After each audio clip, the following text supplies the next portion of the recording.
Hello friends, welcome to physics fact by Abhishek Seth. दोस्तों, आज के इस वीडियो लेक्चर में आप सभी का बहुत बहुत स्वागत है।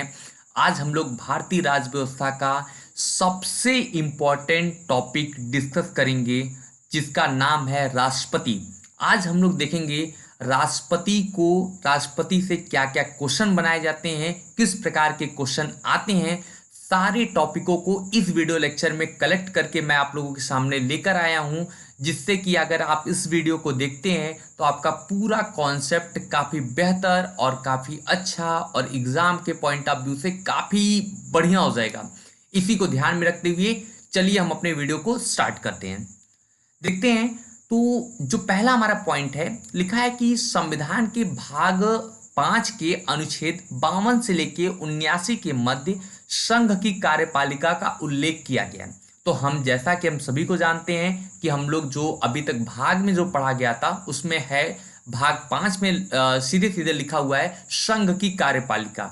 तो संघ की कार्यपालिका का उल्लेख भाग 5 में किया गया है, जिसमें अनुच्छेद 52 से लेके 79 के मध्य किया गया है। अब देखते हैं संघ की कार्यपालिका में कौन कौन आते हैं। इन सब का जो डिस्कशन है मैंने पिछले वाले वीडियो लेक्चर में किया है, तो उन सबको भी आप अच्छे से देखेंगे तो वो आपका कॉन्सेप्ट काफी बेहतर बनाएगा।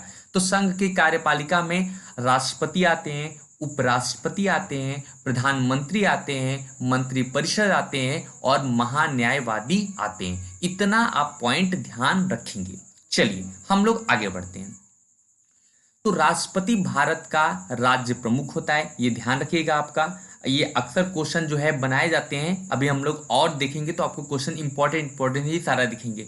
तो राष्ट्रपति भारत का राज्य प्रमुख होता है, यानी अगर पूछा जाए तो भारत का सबसे प्रमुख व्यक्ति कौन है, तो हमारे राष्ट्रपति साहब हैं। ठीक है, बात करते हैं वह प्रथम नागरिक होता है, यानी जो होता है राष्ट्रपति। पूरे देश में अगर बात की जाए तो हमारे पूरे देश का प्रथम नागरिक कौन होता है, तो हमारे देश का जो प्रथम नागरिक होता है वो राष्ट्रपति होता है। याद कर लीजिए इस पॉइंट को, हमारे देश का प्रथम नागरिक कौन होता है, तो राष्ट्रपति होता है। राष्ट्र की एकता, अखंडता और सुदृढ़ता का प्रतीक भी होता है। देखेंगे कि हमारे जैसे हम लोग के जो आपके प्रस्तावना में बात की गई एकता, अखंडता और इन सब पॉइंट को जो उसमें लिखा हुआ है, उन सब का प्रतीक किसे माना जाता है, तो राष्ट्रपति को ही माना जाता है। आगे बढ़ते हैं। तो राष्ट्रपति के पद की योग्यता क्या है। अगर सबसे इंपॉर्टेंट ये है कि कौन राष्ट्रपति बन सकता है, जब इतनी सारी चीजें यहाँ पे प्रेजेंट है तो राष्ट्रपति बन आखिर कौन सकता है, तो हम लोग उनको देखेंगे कि राष्ट्रपति कौन कौन बन सकता है। देखते हैं। तो संविधान के अनुच्छेद, यानी जो है आपका अनुच्छेद 58 के अनुसार, यानी 58 के अनुसार कोई व्यक्ति राष्ट्रपति के पद के लिए तब योग्य होगा जब, यानी हमारे देश में निवास करने वाला कोई भी व्यक्ति राष्ट्रपति के पद का योग्य तब होगा जब वो निम्न कंडीशन को फॉलो करे। कौन कौन सी कंडीशन है, आइए देखते हैं। देखिए, पहला है कंडीशन, वह भारत का नागरिक हो, 35 वर्ष की आयु पूर्ण कर चुका हो। अगर मान लीजिए हम किसी को एग्जाम्पल ले लेते हैं, चलिए कोई एग्जाम्पल हम लोग ले लेते हैं, किसी पॉलिटिक्स को ना लेके हम लोग किसी फिल्म स्टार को ले लेते हैं। कोई फिल्म स्टार ले लिया हमने, मान लिया, चलिए हमने एक एग्जाम्पल के तौर पे ले लिया अजय देवगन को ले लिया। तो क्या वो राष्ट्रपति बन सकते हैं? बिल्कुल बन सकते हैं, क्योंकि वो भारत के नागरिक हैं। बिल्कुल, ये तो आपका ये 100% श्योर है, वो भारत के नागरिक हैं। दूसरा, क्या 35 वर्ष की आयु पूर्ण कर चुके हैं? बिल्कुल, 35 वर्ष की आयु उन्होंने भी पूर्ण कर चुके हैं। तीसरी बात करेंगे, लोकसभा का सदस्य निर्वाचित होने की योग्यता क्या रखते हैं? बिल्कुल रखते हैं, क्योंकि लोकसभा के सदस्य होने की योग्यता जो है वो मात्र 21 वर्ष रखी गई कि 21 वर्ष का कोई व्यक्ति लोकसभा का सदस्य बन सकता है। साथ ही संघ एवं राज्य सरकार के अधीन कोई लाभ पद पर न हो। तो क्या मतलब जो है वो कोई सरकारी, जो अजय देवगन साहब हैं हमारे, क्या कोई सरकारी नौकरी करते हैं? बिल्कुल नहीं करते। जब वो सरकारी नौकरी नहीं करते, इसका मतलब है वो भी हमारे लिए क्या हो सकते हैं, राष्ट्रपति के लिए उम्मीदवार बन सकते हैं। लेकिन क्या इस तरीके से देखा जाए तो इस तरीके से तो पूरे देश में मैक्सिमम लोग राष्ट्रपति के लिए पद के उम्मीदवार बन सकते हैं। तो क्या ऐसा हो सकता है कि सारे लोग राष्ट्रपति बन सकते हैं? इसके लिए कुछ कंडीशन लगा दिया गया है कि हर व्यक्ति राष्ट्रपति के चुनाव के लिए न खड़ा हो जाए। अब देखिए उस कंडीशन क्या क्या है। भारत में कोई व्यक्ति कितनी बार राष्ट्रपति बन सकता है इसकी संख्या नहीं दी गई। यहाँ पर एक लाइन ध्यान रखिएगा कि भारत में कोई व्यक्ति कितनी बार राष्ट्रपति बन सकता है। मान लीजिए जैसे हमने बोला अजय देवगन साहब ने राष्ट्रपति बन गए, तो कितनी बार बनेंगे, वो कितनी बार बनेंगे इसकी कोई जो है निर्धारित संख्या नहीं है कि वो एक बार बनेंगे, 2 बार बनेंगे, 3 बार बनेंगे, ऐसा कुछ नहीं है। वो जितनी बार हो सकता है, जब तक जिंदा है तब तक बनते रहें। जैसे हमारे जो हैं ये हैं, यानी आप देख सकते हैं जो हमारे राष्ट्रपति साहब हैं, अगर ये दोबारा भी चुनाव में खड़े होते हैं और ये जीत जाते हैं तो पुनः राष्ट्रपति बन सकते हैं। तिबारा खड़े होते हैं, तिबारा भी जीत जाते हैं, पुनः राष्ट्रपति बन सकते हैं। मतलब राष्ट्रपति बनने की जो है हमारे यहाँ जो संख्या है वो कोई निर्धारित नहीं है, आप आजीवन जो है राष्ट्रपति बन सकते हैं। अब बात करते हैं, अब जिस पॉइंट को हम बात कर रहे थे, जो पॉइंट हमको लग रहा था कि जिसमें जरूरी, क्योंकि हर व्यक्ति राष्ट्रपति बन सकता है, तो इसके लिए इन्होंने कुछ क्राइटेरिया लगा दिया कि नामांकन, यानी अगर कोई व्यक्ति राष्ट्रपति के लिए जो होता है उम्मीदवारी पेश करता है तो उसे कम से कम 50 प्रस्तावक होने चाहिए। 50 लोग उसके क्या होने चाहिए, प्रस्तावक होने चाहिए। ये प्रस्तावक का मतलब ये सांसद या विधायक ही होने चाहिए। 50 प्रस्तावक होने चाहिए और 50 क्या होने चाहिए, अनुमोदक होने चाहिए। यानी 50 लोग उसके प्रस्ताव को पेश करें और 50 लोग उसके लिए हाँ करें कि ये राष्ट्रपति पद के लिए खड़े होंगे। इसलिए हमारे यहाँ जो है ये कंडीशन जो है, ऐसी कंडीशन है कि कोई पॉलिटिक्स यानी जो है सत्ता में है आदमी, या कोई जो है पिछले बार सत्ता में था, उसी के कैंडिडेट क्या हो सकते हैं, राष्ट्रपति के लिए खड़े हो पाते हैं, और दूसरे कैंडिडेट नहीं खड़े हो पाते हैं, क्योंकि उन्हीं के पास सांसद भी होते हैं और उन्हीं के पास विधायक भी होते हैं। तो ये कंडीशन तो लगभग सारे लोग फॉलो करते हैं, लेकिन इस कंडीशन को फॉलो करने के लिए आपके पास एक बहुत बड़ी पार्टी होनी चाहिए। उन पार्टियों की वजह से हमेशा आप देखते हैं किसी के पार्टी के ही जो है मेंबर राष्ट्रपति के लिए खड़े होते हैं। चलिए, और साथ ही इसमें क्या है, भारतीय रिजर्व बैंक में आपको 15,000 रुपया जो है आपको जमानत राशि के रूप में जमा करना पड़ता है।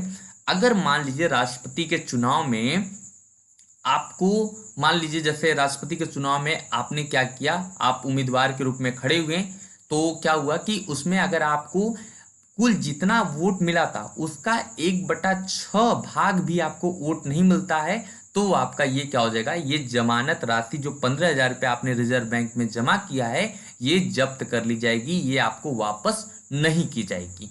इसलिए क्या होता है, हमारे यहाँ जो है राष्ट्रपति के इन क्राइटेरिया को सारे लोग फॉलो करते हैं, लेकिन इन क्राइटेरिया को फॉलो करने के लिए क्या होता है, कुछ विशेष लोग ही फॉलो कर पाते हैं, और इसलिए हमारे यहाँ राष्ट्रपति जो है किसी पार्टी के मेंबर ही खड़े होते हैं। आगे बढ़ते हैं, तो भारत के राष्ट्रपति जनता द्वारा अप्रत्यक्ष रूप से चुनी जाती है, अर्थात जनता द्वारा चुने गए प्रतिनिधित्व राष्ट्रपति के चुनाव में वोट करते हैं। जैसे हम लोग यहाँ जो प्रधानमंत्री का चुनाव होता है तो प्रत्यक्ष रूप से होता है। जैसे हम आप क्या करते हैं, वोट करने जाते हैं। जैसे हम लोग कहते हैं कि आज जो है, यानी ये जो है प्रधानमंत्री का चुनाव है, ये मुख्यमंत्री का चुनाव है, तो उसमें हम आप क्या करते हैं, वोट करने जाते हैं। लेकिन जो राष्ट्रपति का चुनाव होता है ये अप्रत्यक्ष रूप से होता है, यानी जनता के जो चुने गए प्रतिनिधित्व हैं, जनता के, जैसे जनता हम लोग क्या है, हम लोग किनको चुनते हैं, हम लोग विधायक को चुनते हैं, सांसद को चुनते हैं। तो जिन विधायक और सांसद को हम लोग चुनते हैं वो लोग क्या करते हैं, राष्ट्रपति के चुनाव में वोट करते हैं। तो एक प्रकार से आप ये समझ सकते हैं कि राष्ट्रपति का जो चुनाव होता है वो क्या होता है, अप्रत्यक्ष रूप से जनता द्वारा चुना जाता है। ठीक है, हम लोग डायरेक्ट राष्ट्रपति को वोट नहीं करते, हमारे द्वारा चुने गए जो प्रतिनिधित्व होते हैं वो राष्ट्रपति के चुनाव में वोट करते हैं। आगे बढ़ते हैं, आई होप ये सब सारी चीजें आपको समझ में आ रही होंगी। आगे बात करते हैं कि राष्ट्रपति के चुनाव में वोट करने वाले प्रत्याशी कौन कौन से राष्ट्रपति के चुनाव में वोट करते हैं। तो लोकसभा के सदस्य करते हैं, यानी जो हम लोग कहते हैं ना लोकसभा जो हमारे यहाँ, जिसमें हमारे प्रधानमंत्री जी हैं, यानी हम कह सकते हैं जो नरेंद्र मोदी साहब हैं वो जिसमें हैं, वो लोग उसके मेंबर वोट करते हैं। राज्यसभा के जो मेंबर है वो लोग भी वोट करते हैं, यानी लोकसभा के मेंबर भी वोट करते हैं और राज्यसभा के मेंबर भी वोट करते हैं, और राज्य के विधानसभा के सदस्य जो होते हैं वो भी वोट करते हैं। जैसे हम लोग पता है ना, अभी हम कल के वीडियो लेक्चर में हम लोग बात किया गया था कि राष्ट्रपति जो होता है, यानी जो हमारी विधायिका होती है, उसमें क्या होता है, राज्यों में विधानसभा होती है और विधान परिषद होती है। तो हमारे यहाँ क्या होती है, विधानसभा के जो सदस्य होते हैं वो भी राष्ट्रपति के चुनाव में वोट करते हैं। और साथ ही दिल्ली, पुदुचेरी के विधानसभा, यानी ये दो आपके क्या हैं, यूनियन टेरिटरी हैं, और इनके भी मेंबर क्या करते हैं, ये राष्ट्रपति के चुनाव में वोट करते हैं। लेकिन कौन करता है, सिर्फ निर्वाचित, यानी हम ये कह सकते हैं कि राष्ट्रपति के चुनाव में वोट कौन करता है, तो सिर्फ निर्वाचित सदस्य करते हैं, मनोनीत नहीं। मनोनीत का मतलब जैसे हम लोग को पता है ना कि राष्ट्रपति के द्वारा जो है राज्यसभा में 12 सदस्यों को मनोनीत किया जाता है राष्ट्रपति के द्वारा।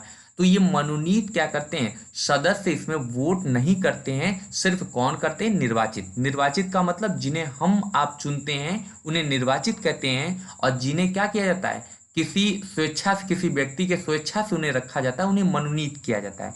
तो मनोनीत सदस्य क्या होते हैं, नहीं जो होता है वोट करते हैं, जबकि कौन सदस्य वोट करते हैं, जो निर्वाचित सदस्य होते हैं वही लोग वोट करते हैं। आगे बढ़ते हैं। अब सबसे इंपॉर्टेंट क्वेश्चन आपसे अक्सर पूछा जाता है कि इन चारों में से किसके सदस्य राष्ट्रपति के चुनाव में वोट नहीं करते हैं। तो याद रख लीजिएगा, विधान परिषद, यानी जो वो होते हैं एमएलसी लोग होते हैं, यानी मेंबर ऑफ लेजिस्लेटिव काउंसिल जो होते हैं, वो क्या करते हैं, वो वोट नहीं करते हैं। सिर्फ कौन करते हैं, मेंबर ऑफ जो होता है यानी MLA, member of legislative assembly वाले करते हैं, लेकिन लेजिस्लेटिव काउंसिल वाले नहीं करते।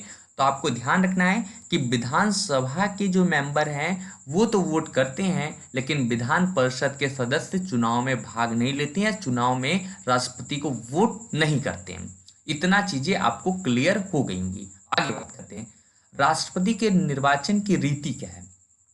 तो राष्ट्रपति के निर्वाचन की रीति समान अनुपातिक प्रतिनिधित्व पद्धति के अनुसार एकल संक्रमणीय द्वारा गुप्त मतदान प्रणाली द्वारा किया जाता है।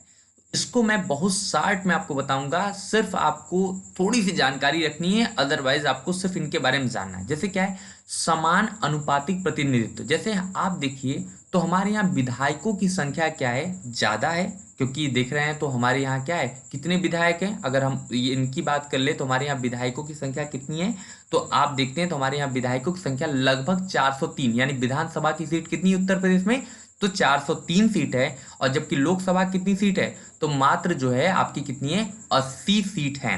तो 80 सीट आपकी लोकसभा की है, तो यानी सांसद कितने हुए, तो आपके 80 हो गए। और लेकिन बात करें कि जो होते हैं आपके विधायक कितने हो गए, तो 403 विधायक हो गए।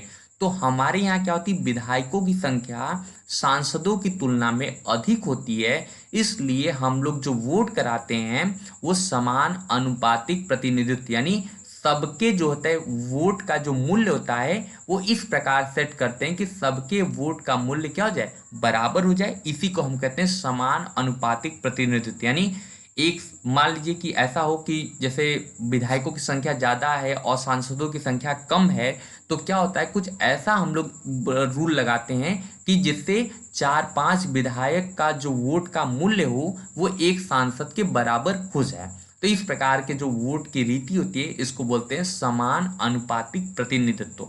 साथ ही एकल संक्रमणीय मत का क्या मतलब होता है, इसमें हम लोग कहते हैं कि एक ही व्यक्ति जितने भी मेंबर खड़े होते हैं राष्ट्रपति के चुनाव में सबको वोट करते हैं, लेकिन उनका वरीयता क्रम अलग अलग होता है। जैसे मान लिया कि आपने वही अजय देवगन साहब हैं वो खड़े हैं, उसके बाद आपके जो हैं राष्ट्रपति जो हैं वो खड़े हैं, और एक आध दो मेंबर और खड़े हुए, यानी सोनिया गांधी खड़ी हो गई हैं। तो इनमें क्या होता है कि मान लीजिए वो पहले नंबर पे क्या कर दिए कि इनको दे दिए हैं, यानी राष्ट्रपति साहब को पहले नंबर पे आप वो कर दिए, वोट कर दिए, दूसरे नंबर पे सोनिया गांधी कर दिए, और तीसरे नंबर पे जो है क्या कर दिए, तो आपके अजय देवगन को कर दिए। तो ये क्या होता है, एक ही व्यक्ति तीनों को वोट करता है, लेकिन अलग अलग वरीयता क्रम में, यानी पहला नंबर उसने राष्ट्रपति को दिया, दूसरा नंबर उन्हें सोनिया गांधी को दिया, और तीसरा नंबर उन्होंने अजय देवगन को दिया। तो इसको बोलते हैं एकल संक्रमणीय मत। चलिए आगे बढ़ते हैं। तो एक विधायक के मूल्य की बात करते हैं। तो एक विधायक के मूल्य का क्या होता है, किसी भी राज्य की जो कुल जनसंख्या होती है और राज्य विधानसभा में निर्वाचित कुल सदस्य जितने होते हैं। तो राज्य में क्या होती है, राज्य की कुल जनसंख्या, जैसे हम लोग उत्तर प्रदेश का देखें तो 20 करोड़ समथिंग क्या है जनसंख्या है, और विधानसभा की सीट कितनी है, लगभग 403 है। उसके बाद क्या करते हैं, उसके बाद इनके साथ 1 अपान क्या करते हैं 1000 से इसका क्या करते हैं मल्टीप्लाई कर देते हैं, तो जो भी होता है एक विधायक के मत का मूल्य आ जाता है। इसका स्क्रीनशॉट आप अच्छे से रख लीजिएगा, आपके लिए काफी इंपॉर्टेंट है ये। ओके, आगे बात करते हैं। इसी तरीके से एक सांसद के मत का मूल्य को देखते हैं, तब सभी राज्य के विधायकों के मतों का कुल मूल्य जब जोड़ लेंगे, यानी जैसे अभी विधायक एक विधायक का निकला, इसी तरीके से पूरे देश में जितने भी विधायक होंगे सभी विधायकों के मतों के मूल्य को निकाल लेंगे और अपान में क्या लगा देंगे, संसद के निर्वाचित सदस्यों की कुल संख्या, यानी जितने भी हमारे यहाँ क्या है सांसद हैं उनकी संख्या रख देंगे, तो एक सांसद के मत का मूल्य आ जाएगा। तो आप इस तरीके से ध्यान रखिएगा, एक विधायक और एक सांसद के मत का मूल्य आ जाएगा। अब हम बात करते हैं एकल संक्रमणीय मत पद्धति में क्या होता है, जिसको मैंने अभी आपको समझाया। निर्वाचन मंडल के सदस्य उम्मीदवार के नाम के आगे वरीयता क्रम लिखा होता है, 1 2 3 निर्धारित करते हैं। यदि कोई इस क्रम में प्रथम गिनती में ही 50% से अधिक वोट प्राप्त कर लेता है, यानी प्रथम वरीयता, जैसे अभी हम लोग बोले ना कि जो आपके रामनाथ कोविंद यानी राष्ट्रपति साहब जो हैं, अगर वो क्या करें प्रथम वरीयता में, यानी उनको अगर प्रथम वरीयता ने इतने लोगों ने दे दिया है कि उनका जो है 50% से ज़्यादा उनको प्रथम वरीयता मिला है, तो वो इसी समय राष्ट्रपति बन जाएंगे। अदरवाइज क्या होता है कि अगर वो राष्ट्रपति 50% से ज़्यादा सीट 50% से कम सीट पाते हैं तो वो दूसरी वरीयता की गिनती में चुना जाएगा, और ये प्रक्रिया तब तक चलती है जब तक कि कोई व्यक्ति 50% से अधिक वोट प्राप्त नहीं कर लेता। यानी सीधे सीधे मतलब ये समझ सकते हैं कि किसी व्यक्ति को राष्ट्रपति बनने के लिए कम से कम 50% से अधिक वोट की जरूरत पड़ती है। चलिए आगे बढ़ते हैं, तो राष्ट्रपति के शपथ की बात करते हैं। तो अनुच्छेद 60 यानी जो है अनुच्छेद 60 में कहा गया है, राष्ट्रपति के पद के शपथ ग्रहण करते समय राष्ट्रपति का जो उम्मीदवार है भारत के मुख्य न्यायाधीश उच्चतम न्यायालय के ज्येष्ठतम न्यायाधीश के समक्ष शपथ या प्रतिज्ञान लेता है। अगर सीधे सीधे आप ये समझ लीजिए कि अगर जो है राष्ट्रपति को, यानी राष्ट्रपति का कोई उम्मीदवार, मान लीजिए अजय देवगन जो है वो राष्ट्रपति का चुनाव जीत जाते हैं, तो वो क्या होंगे, तो जो हमारे यहाँ के चीफ जस्टिस, भारत के जो चीफ जस्टिस हैं उनके सामने क्या करेंगे, जो है शपथ लेंगे। अगर वो अनुपस्थित रहते हैं तो उच्चतम न्यायालय का जो सबसे ज्येष्ठ यानी सबसे ज्यादा मतलब एज का जो भी न्यायाधीश होगा उनके समक्ष क्या करेंगे, वो शपथ लेंगे। एक बात यहीं पे आप नोटिस कर लीजिए, राष्ट्रपति जो शपथ होता है वो भारत के मुख्य न्यायाधीश के समक्ष लेता है, लेकिन अपना जो त्यागपत्र होता है वो उपराष्ट्रपति को देता है। इस पॉइंट को कहीं आप मेंशन करके आप लिख लीजिए, आपके लिए सबसे ज़्यादा इंपॉर्टेंट क्वेश्चन है कि शपथ वो मुख्य न्यायाधीश के समक्ष लेता है, लेकिन जो त्यागपत्र होता है वो उपराष्ट्रपति को देता है।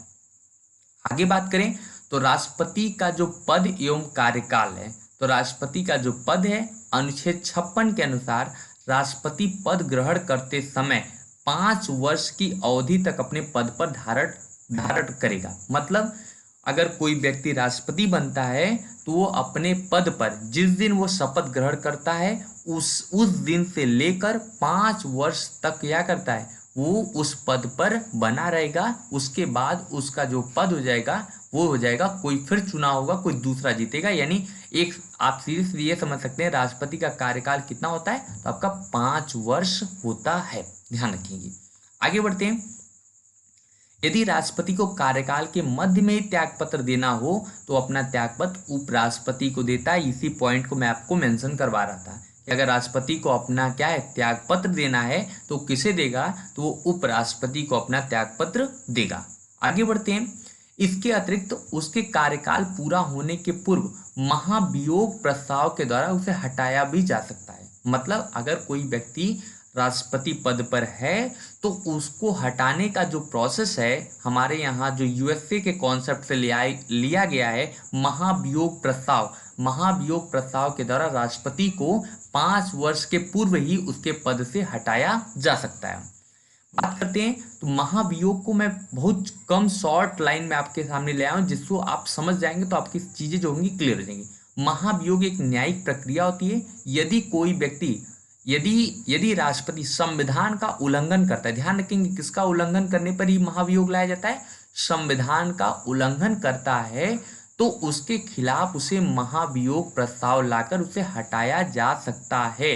लेकिन इस महाभियोग प्रस्ताव लाने के 14 दिन पूर्व राष्ट्रपति को लिखित सूचना भेजी जानी चाहिए। मतलब राष्ट्रपति को भेजी जानी होगी।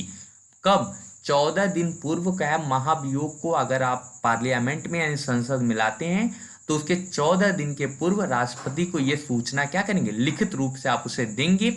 और महाभियोग प्रस्ताव लाने के लिए सदन में 1/4 लोगों के जो है हस्ताक्षर भी होना चाहिए। अगर आप कहते हैं कि कोई जो है विपक्ष का पार्टी जो है राष्ट्रपति के खिलाफ महाभियोग लाता है तो कम से कम उसके जो महाभियोग प्रस्ताव है उस पर कम से कम 1/4 जितने भी सदस्य हैं उनके 1/4 जो है सदस्य क्या होने चाहिए, उस पर सिग्नेचर अगर करते हैं तभी महाभियोग का प्रस्ताव लाया जा सकता है। जैसे मान लेते हैं कि हमारे यहाँ लोकसभा में जैसे 500 सीट है, सपोज दैट 500 सीट है, तो उस 500 सीट का 1/4 अगर हम निकालते हैं तो लगभग जो है 125 सीट बनता है। तो 125 लोग अगर क्या करते हैं, महाभियोग के प्रस्ताव पे सिग्नेचर करते हैं तभी ये संसद में क्या होगा, पेश किया जाएगा, अन्यथा नहीं। चलिए आगे बढ़ते हैं। अब देखते हैं क्या है। राष्ट्रपति की मृत्यु, त्याग पत्र, देखिए मृत्यु हुआ तो भी अपने पद से हटे, त्याग पत्र दिए तो भी अपने पद से हटे, महाभियोग के द्वारा भी हटाए गए तो भी अपने पद से हटे, या आकस्मिक रिक्तियों की स्थिति में उपराष्ट्रपति पद को देखेगा। अगर उपराष्ट्रपति भी अनुपस्थित है तो उस समय कौन देखेगा इस पद को, तो भारत का मुख्य न्यायाधीश यानी चीफ जस्टिस ऑफ इंडिया जो है इस पद को देखेगा।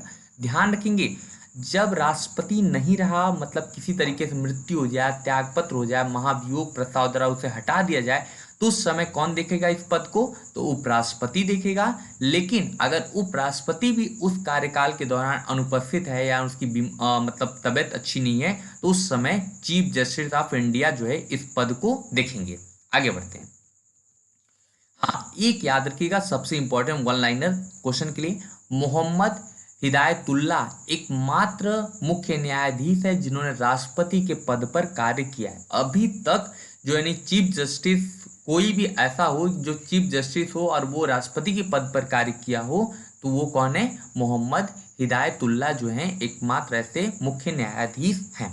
आगे बात करें तो राष्ट्रपति के वेतन और भत्ते की बात करें तो राष्ट्रपति का जो मासिक वेतन 2018 में 1.5 लाख से बढ़ाकर 5 लाख कर दिया गया। तो याद रखिएगा राष्ट्रपति का वेतन कितना है, तो 5 लाख, वर्तमान में 5 लाख है, और साथ ही उनको अन्य सुविधाएं क्या की जाती है, प्रदान की जाती है।